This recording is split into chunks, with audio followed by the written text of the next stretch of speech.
Chapter 205. The Might of Little Gold. Don't be angry. Little monk will shut up now. Amita Buddha. This Buddhist sect powerhouse's voice was like heavenly music, resounding within this space, making the crowd feel extremely comfortable. However, when the last Amitabha Buddha came out, the entire heavens and earth were filled with a roar as the loud voice steeply reached an unattainable level, and the powerful sound wave directly transformed into an attack, sending the bull-headed demonic beast that had descended from the sky flying out. Not far away, the crowd was immediately appalled. All of them transported their energy to resist at this moment. The sound wave attack was a wide-range attack. Although they were not the center of the bearer, they did not dare to underestimate it. Including Kang Chon felt a ringing in his ears. He looked with a shocked face at the Buddhist sect powerhouse, whose entire body was glowing with Buddhist light. What a powerful sound power! Kang Chon couldn't help but feel a shock rising in his heart. HMPH. Within the blood-colored demonic clouds, that blood-colored figure let out a cold snort and did not speak. The 5 giant tortoises couldn't help but look towards that Buddhist powerhouse, and one of them let out a muffled humming sound that resounded in the surrounding space. Such a powerful sound gong. Could it be the Buddhist sect's lion's roar? To be able to perform the Buddhist sect lion's roar in a sealed spirit space where the true essence is sealed. You are that talented outer disciple of the 10,000 Buddhist sect who possesses the 8-armed Vajra.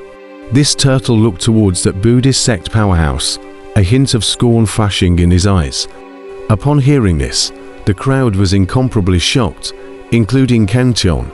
After worshipping the heavenly Tao sect for so long, Kang Chon was no longer the little white guy he was back then. And besides the Kang Chon hegemony blood, he already knew about many special bloodlines.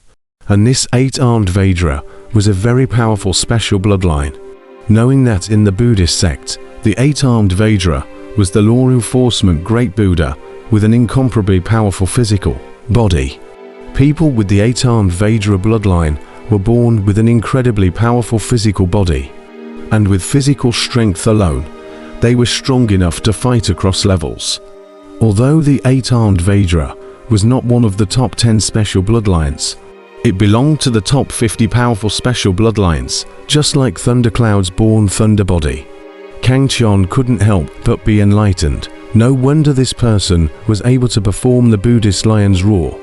Although this technique required the use of true essence, Buddhist cultivators who possessed the 8-armed Vajra didn't need to go through such trouble. They would automatically know the Buddhist lion's roar from the moment they were born. Because the Buddhist lion's roar is a divine ability that was created by the first generation of 8-armed Vajra. Every person who possesses the 8-armed Vajra bloodline has automatically learnt this technique directly from their bloodline. This was somewhat similar to the bloodline inheritance among demonic beasts. Learning that this Buddhist sect powerhouse possessed the special bloodline 8-armed Vajra. At once, the surrounding crowd became a little unnatural, each of their faces very scornful, their eyes flashing with an unknown light. Kang Chon's complexion froze. Then he laughed coldly in his heart. He finally knew why that turtle had revealed the origin of this Buddhist cultivator. It turned out that he wanted to place the other party on the opposite side of the crowd. Think about it. How powerful a Buddhist sect powerhouse with an 8-armed Vajra bloodline is. I'm afraid that amongst the crowd present, there are not many people who are his opponents. In that case, how could these people tolerate this? They were all geniuses on one side, even if they couldn't beat this Buddhist sect powerhouse one-on-one. But with hundreds of them joining hands to go up, I'm afraid that Kang Chon could only choose to run away. However, although it is clear that this turtle's sinister intentions, but Kang Chon lazy to pay attention. Anyway, the other party did not provoke him. He does not have to pretend to be a good person. Not far away, that strong demonic Taoist whose entire body was shrouded in blood-colored demonic clouds closed his eyes and rested his mind, but he was equally lazy to pay attention to what was happening here. The 5 giant tortoises looked at that Buddhist sect powerhouse with a sneer, a gloating look in their eyes. scholar with good eyesight, worthy of being a Zhuanwu descendant. If we are talking about a strong physical body, who in the entire cultivation world can compare to your excellency? However, that Buddhist sect powerhouse was very clever as he gently smiled and similarly revealed the origin of the five-headed turtle, causing everyone's faces to change drastically. Zhuanwu, including Kang Qian, everyone was incomparably shocked that the origin of these five tortoises was so great, that they were actually the descendants of the Zhuanwu divine beast. One must know that in the demonic beast realm, there were two types of invincible divine beasts that were known for their fleshly bodies. Kang Qian's little gold was one of them, and the Vajra divine monkey was honored as a divine beast, with invincible strength amongst the demonic beasts, and the power of its fleshly body could be imagined. The other invincible divine beast was the Zhuanwu. The Zhuanwu divine beast had a very cool nickname, which was Invincible Defense. Zhuanwu divine beast's physical body is very scary. They may not be as strong as Vajra divine monkey, but in terms of physical defense, even if 10 Vajra divine monkeys of the same level can't break the Zhuanwu divine beast's defense. The Zhuanwu divine beast's nickname of Invincible Defense wasn't just a myth, it was well known. The five giant tortoises couldn't help but all change their faces at the words. Their eyes were filled with killing intent as they looked at the Buddhist powerhouse. But in the end, they were still scrupulous and didn't make a move after a cold snort. Rumble. At this moment, the gates of the ancient city have come with a loud rumble, which immediately attracted all the trialists to watch. Rumble. The ancient city gates finally slowly opened, heavy and incomparably heavy, like to mountain peaks moving to the sides. The entire earth trembled, and all of them immediately revealed curious gazers. Through the huge city gates, the crowd saw a white light inside the city. Obviously, there was an array blocking their sight, and they could only view it by entering the city. Roar.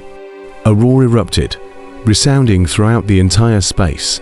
With the opening of the city gates, chaos erupted outside the ancient city, as numerous strong people tried to rush into the city first, erupting into fierce clashes. Those who were able to come here were all geniuses, each with their own arrogance, naturally not giving way to each other. Although the city gate was very large, there were only 10 pathways. It was these 10 pathways that the people in the field were fighting over. Every strong person wanted to be the first to enter, no matter what. They couldn't lag behind too much. One for each of the 5 of us brothers. 5 giant tortoises were the first to erupt with a powerful aura. Their strength was incomparably strong, and when they joined forces, they looked out of the corner of their eye. These 5 tortoises were very arrogant and strong, directly occupying half of the passageway, entering the city first. However, the crowd was very helpless to this, and no one dared to block them. In fact, in the other passages, at this moment, there was also a single strong person, causing others to avoid them and not dare to block them. HMPH.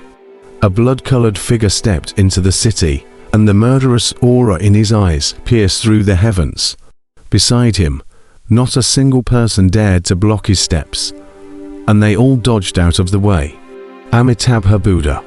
A Buddhist sound swept through the air, and that Buddhist powerhouse with the 8-armed Vajra bloodline also strongly occupied a passageway, and the others had long since seen his power, so they naturally didn't dare to block him. Unsurprisingly, these 3 waves were the strongest party, and no one had any objections to them occupying 7 passages. As for the remaining 3 passages, although there were also strong people appearing, they were not as smooth. Each passage had several strong people striking out, and the sounds of the battles were earth-shattering. The one passage where Kang Qian was located, there were also 3 strong people fighting for it. A demonic beast and a strong person from the devil's path, as well as a strong person from the righteous path. The righteous, devils, and demons, each of the 3 parties, were at odds with each other, all wanting to be the first to enter, and they were fighting at the city gates in a shocking manner. Kang Tian swept his gaze sternly across the battlefield. All three parties were incomparably powerful. The demonic beast was a white tiger.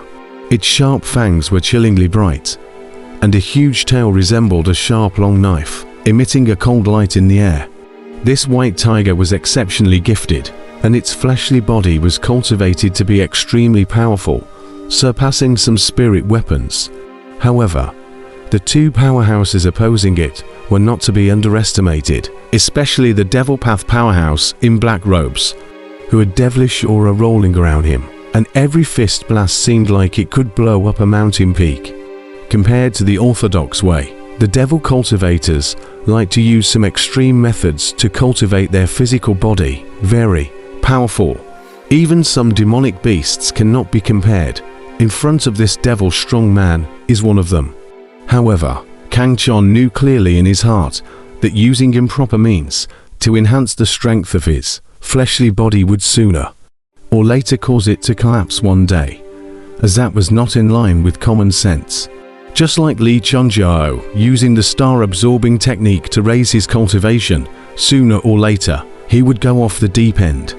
The cultivation of the physical body was the same as cultivation. It had to be cyclical and gradual, and it also had to be sensible and reasonable, so it couldn't go down a crooked path. On this point, that green-clothed righteousness strongman was much more superior. His physical body might not be comparable to the black-robed demonic strongman and the white tiger, but his hand of boxing was very atmospheric and shocking. This passageway was waterlogged due to the fight between the three of them, and the others could only watch from a short distance away, waiting for their fight to end. Kang Tian frowned. He didn't mind going in last, but didn't want to stay here and not move. After all, he was very curious about everything inside the city. On the side, Little Gold raised his head and asked, "Brother, are we going to fight our way through?" The Vajra divine monkey was naturally aggressive, and Little Gold was no exception. Some of the people closer to Kang Tian heard Little Jin's words and couldn't help but reveal a mocking expression. A yellow-clothed youth skimmed his lips and said, "Fighting over? What a big mouth. You really don't know the heights of heaven. Do you guys know who those three are?" Xiaojin sniffed and showed his teeth at him for a while, and if it wasn't for Kang Tian pulling him along, he would have already blasted his fist over. Kang Tian indifferently looked at the battle not far away, pulled up Little Gold, and without stopping his footsteps, traveled towards the city. The surrounding crowd instantly looked at him in surprise. Some revealed sympathetic looks. Others had gloating smiles on their faces, and still others watched coldly. Kid who doesn't know the heights of heaven, going over now, will only suffer a joint attack from those three, purely looking for death. The yellow-clothed youth laughed coldly. Kang Tian ignored him and continued to advance. "Brother, it's better to wait. It's not worth fighting here," a kindly young powerhouse came over and reminded. Kang Tian shook his head and thanked the kind person, continuing to walk forward with Little Gold. The man sighed and watched from the sidelines as this man and monkey walked towards the place where the three were fighting not far away. As they stepped into the battlefield where the three people were fighting, three volatile energies impacted. The powerful aura of the entire earth trembled. Being able to make the strong people above this passage stop, these three people were indeed powerful. Kang Tian and Xiaojin slowly stepped up, neither going fast nor slow, just like an idle stroll. The crowd watching from afar shook their heads. They all felt that this man and monkey would not have a long life, and the kind-hearted youth also let out a long sigh. HMPH, really looking for death, the yellow-clothed youth snorted coldly. At this moment, Kang Tian had already entered the battlefield of those three parties and was discovered by all three parties at the same time. Boom! The white tiger's eyes glowed with a cold light, and its enormous tail smashed fiercely at Kang Tian and Xiaojin. Like a majestic mountain descending down, a huge pressure that made people nearly gasp for air. Daring to enter the city at this time? Boy, you have a lot of guts. The black-robed Devil Dao powerhouse laughed morosely as he blasted his palm towards the heavens, his thick devilish aura erupting like a dark cloud covering the sky. Among the three parties, only that righteous Dao powerhouse stood proudly, staring indifferently at the place without making a move, as he could see that Kang Chon was also a righteous Dao cultivator. Although each of you were enemies of each other in the spirit sealing space, even if the righteous Dao was the same as the orthodox Dao. But after all, he was a strong member of the righteous Dao, so he couldn't join forces with the Devil Dao or the Demon Dao, and that would be laughed at.